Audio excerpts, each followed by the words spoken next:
Cadre d'enseignement, d'éducation et de formation, les établissements d'enseignement primaire et secondaire, qu'ils soient publics ou privés, se distinguent dans la plupart des cas par leur dénomination.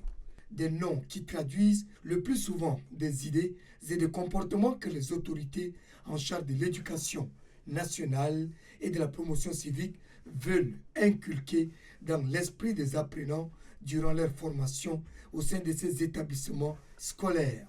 C'est le cas ici, en N'Djamena, où l'on peut citer le lycée de la paix, le lycée de la liberté et bien d'autres. C'est un établissement qui est vieux, et qui à un moment donné vraiment connaissait le vrai problème de l'insécurité, surtout de la violence en milieu scolaire.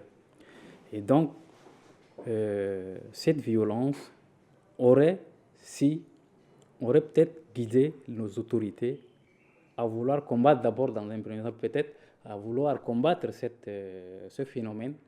Et c'est dans ce sens qu'ils ont voulu changer les esprits. Et maintenant, ils ont dénommé le lycée un lycée de la paix. La liberté, c'est juste qu'il faut respecter le règlement intérieur de l'établissement.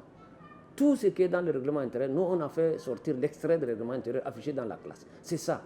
C'était en 12 articles. Donc, vous allez respecter, vous êtes au lycée de la liberté.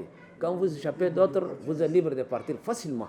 Et la porte est grandement ouverte quand vous ne respectez pas les règles de l'établissement. De même pour le nom des littéraires ou encore des personnalités ayant marqué l'histoire du pays dans le domaine de la politique. C'est le cas de Félix Eboué, gouverneur de l'Afrique équatoriale française AEF, dont le Tchad était membre.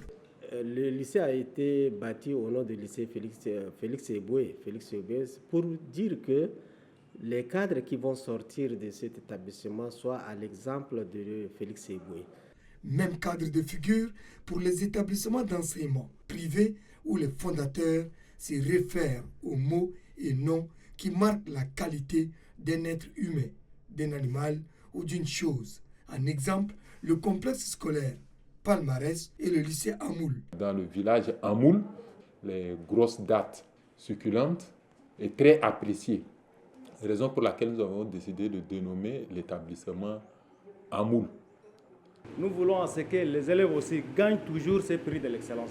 C'est à ce niveau que nous avons fixé les palmarès. Palmarès, c'est prix de l'excellence. Vu la qualité de ces personnalités et la valeur des mots et des noms attribués à ces établissements scolaires, il est important pour les responsables d'être rigoureux avec les élèves afin qu'ils puissent prendre conscience et surtout être à l'image de ces intellectuels.